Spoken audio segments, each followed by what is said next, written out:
Hello,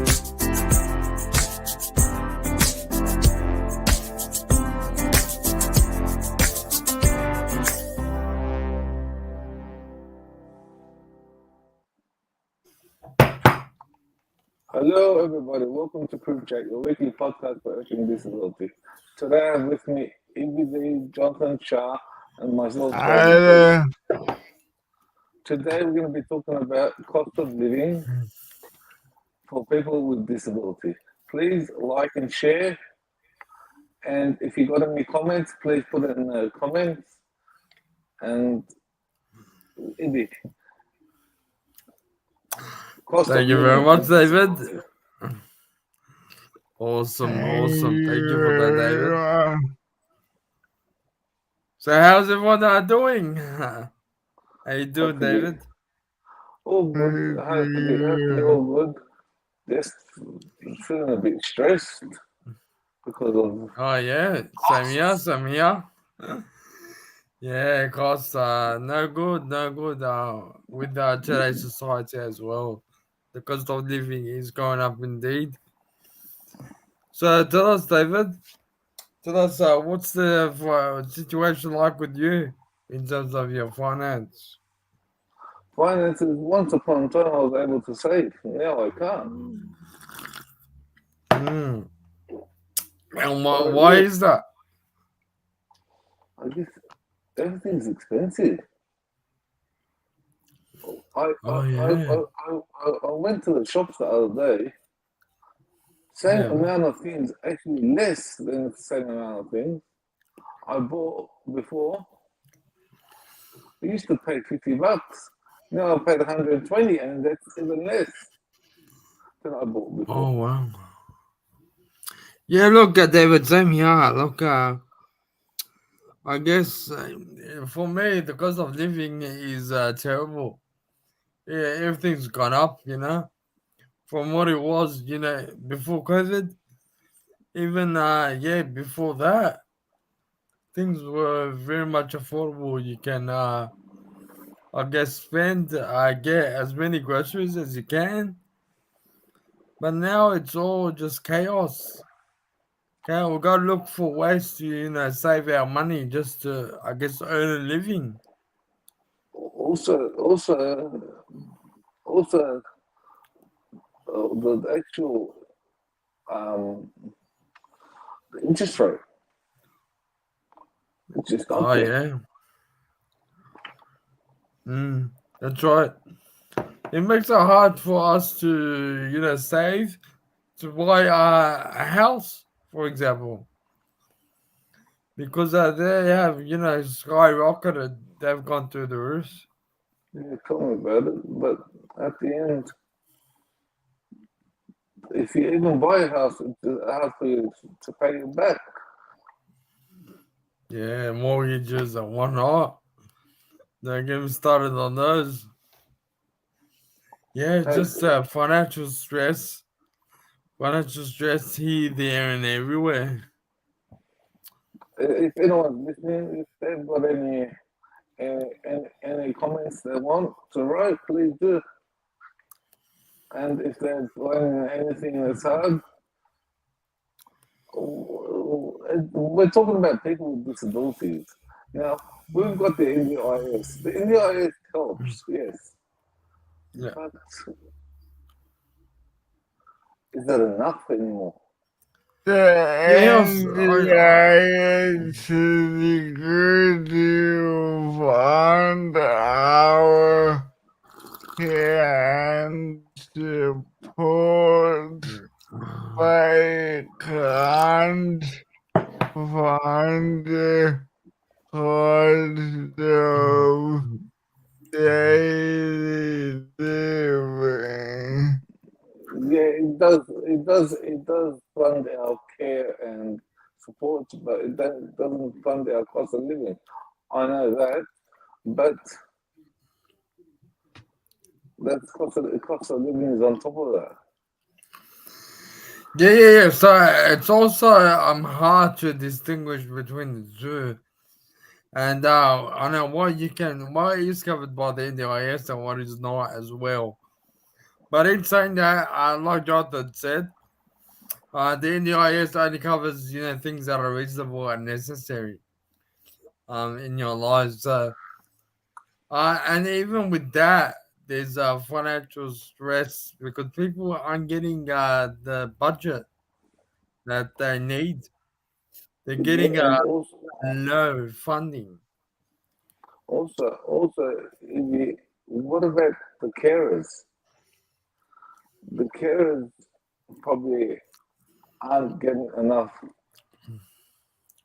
or they're probably complaining too. Would that be falling back on us? Well, I don't think carers really have anything got to do with us, but the actual organization that they're working with. Since yeah, it depends on how much they pay them, and yeah, a lot of people are underpaying their staff as well. That could be, I guess, linked to greed. A lot of businesses, they're taking a large chunk of participants' money. But you know, I guess providing little service. But let's not name and shame anyone.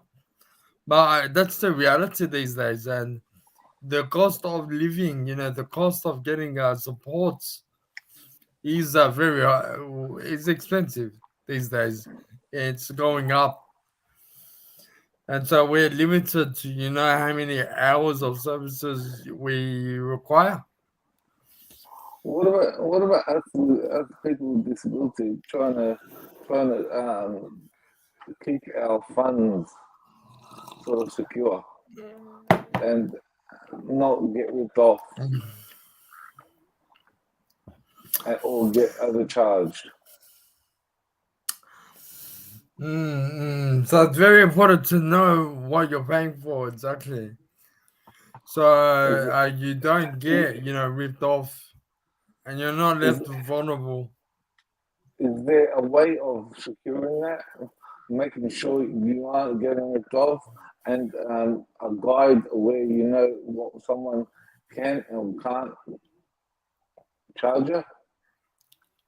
Well, you got the portal. When the OS portal will give you a breakdown of all the funding that you have. Yes. So Also, it's very important to keep monitoring the situation. some people don't know how to use the portal because of their disability. And So that's right. is there like companies that can take care of it for you? Well, you do have, plan managers you can reach out to that will, I guess, help monitor, and take care of your funding. So, but they work with you, in choosing which supports that you want. So Yeah. you have control, but plan managers are controlling your funding. Okay. And But then there's but yeah, then you bend the portion of your plan on plan manager. that's right. That's right. So you do not, I guess, utilize your funding to go on like private, holidays or spend it on private expenditure. No, you can't do that. It does not allow you to do that, and you gotta. It's very important to, I guess, understand and know that the NDIS is purely for your support. Whatever you, I guess, need support with, or I guess, need that will help you live your daily life. That will help you become independent. That's what the NDIS is usually for. Now, like I was I saying, David. Sorry, go ahead, David. keep going, keep going. And there's also you can actually self-manage, your funding. But Yeah, I that know. could be you gotta be also very, I guess, tech savvy. Know what you're doing online on the computer. Make sure you keep a record of all the documents. All invoices or all reports. Um, and yeah, so make sure you do that because when it comes time for auditing, so you do get audited. You're on track, and make sure you're on track for, I guess, successful, I guess, in the IS journey. Yeah. So what's the best way to plan out your funds? Um, to plan out your funds, Yeah. or you can Do you have do that what do with you call it? a plan manager, or do you Yeah. do that by yourself? Well, you've got the option, David. You have the option. You can choose to manage it all by yourself, or have what you call like a LAC, local area coordinator, help you to manage it.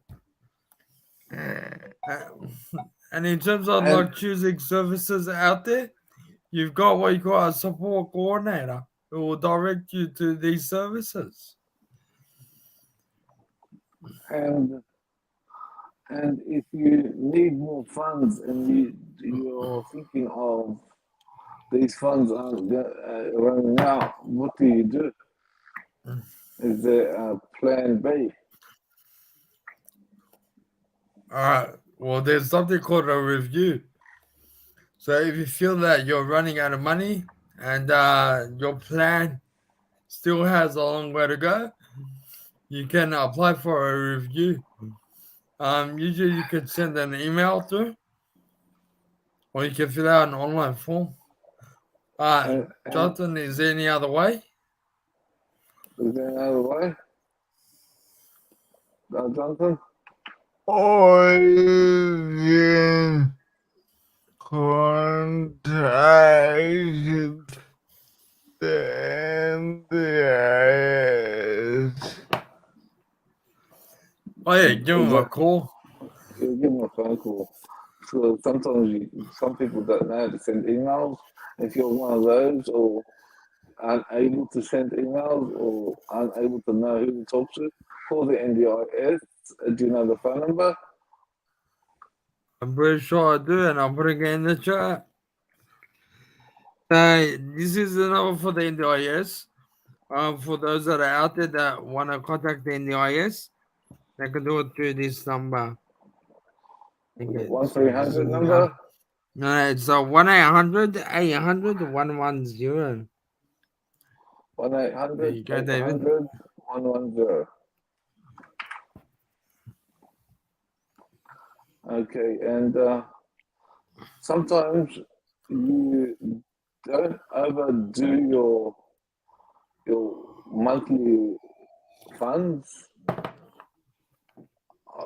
I think you should break it up between monthly and not overdo it. That way you've got leftover at the end of the month of the year before you yearly review. That way you still got funds at the end. But if you need to use them, you use them. Don't fall short. Don't make yourself fall short of what you need. Now, the thing about that, David, is that if you don't use your money Yeah, at the end of your plan, you lose all your money. yeah, So I know, it's I know. very important to break down your funding accordingly. Yeah, and Depending on the then now. and then for your next plan you get that funding. It doesn't yeah. follow. So Thank you for can that, I? Jonathan. Exactly. if you It don't doesn't use, roll over, and you get less money in your next plan. So be very cautious of that. they see that you haven't used it and you don't need it. So if you Exactly. need So it, that's use why. it. Exactly. That's why it's important to break it down. Number of hours that you require for services, for domestic cleaning, for going out in your community, for therapy. That all needs to be, broken down, depending on, the money that you have for the year. So don't be tight on yourself. Just don't overspend. Mm-hmm. Yes, yes. That's exactly So right, David. so always use money wisely. And But if you do overspend and like you're in like an emergency situation, then you would have to use your personal funds, funds that are not in the IS, but you can reimburse them later on when you get a new plan. Given that you have the appropriate documents and invoices, you can upload it into the portal and claim the money. But there but needs to be a solid reason as to why, and then it will need to match the accessibility, reasonable and necessary criteria. but if it, do you agree we should keep money for a rainy day? So save some on the side. Look, for personal funds, so for funds that you get through like wages and benefits you get from like Centrelink, it's always great to keep money aside for a rainy day. I guess they're very important. Maybe if you say like 20, 30, $50 a week, and just put it towards like a savings account, which you can use later on in life in an Yeah. emergency situation. That See, would be ideal. like when you got a bank account, you can have two bank accounts, one for spending and one for saving. Yes, and a third one can be just for money received from the NDIS if you got an NDIS package. Yes. But it's very And important to know as well not to get mixed up with the three. So yeah, Jonathan, go. it's very useful if you get orders by the NDIA to keep them separated. Keep them separated. Exactly. It's useful to keep them separated, so you don't mix up which funds what, and you could understand what money is for what.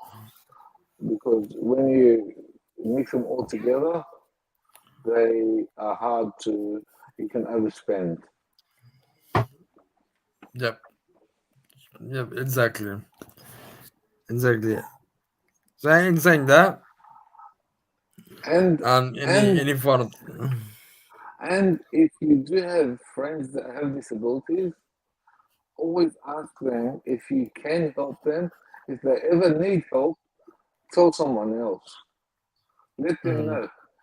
If you need help, they can probably get someone to help you, or they can help you themselves. They don't have to help you financially, but they can alert someone. You don't want to do without. Yeah, don't do it alone. So, David, do you have like any tips on how to ensure you can afford the basic necessities of life? Well, make sure you. I think put money aside for a rainy day, always. And even though if you haven't used it, keep topping. And I think, yeah. make How about sure you, you Jonathan? always keep topping it. Just And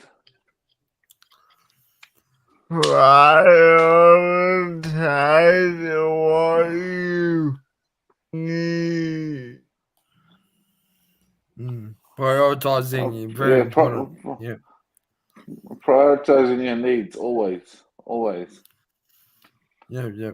And Yep. always, if you will need to eat something, if there's a cheap option but the same, go for the cheaper one. Yeah, But if it's the same quality, yeah. So sometimes always look for sometimes alternatives. yes. And Mm. if it's not really a need, it's a want, and you know it's gonna pull you out, don't do it. Yep. Focus on your needs and avoid your wants. But you could always get your wants, but sometimes Given that you saved the money, yeah, go for it. Go for gold, but always focus on your needs as well. It's very important. and don't just use your savings for things that are gonna get you broke. Yeah. Cool. So, David, any final thoughts? My final thoughts. In these times, we're finding it hard to actually save, but if you spend wisely and always communicate with others how you're traveling, keep you should be fine. Don't overspend. Buy the buy buy things that you need, not want only. If you got the funds for the wants, but you can spend it and you still got savings, always contribute to your savings. What about Nice. you, Ibby? Yeah, look, for me, look, very important that you, I guess, monitor, how you spend your NDIS funding, but also with your personal funding, it's always good to, save a bit if you can, but try not to overspend your budget. Only reason is we don't want to run out of money.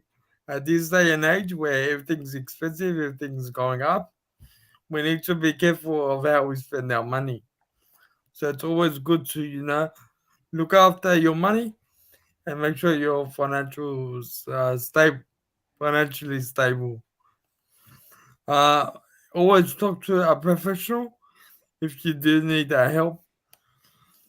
It's always good to know that there are people out there, and we want to avoid that.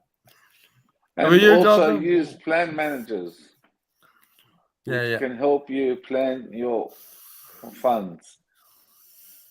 Good stuff, David. And you, Jonathan, what's your final thoughts?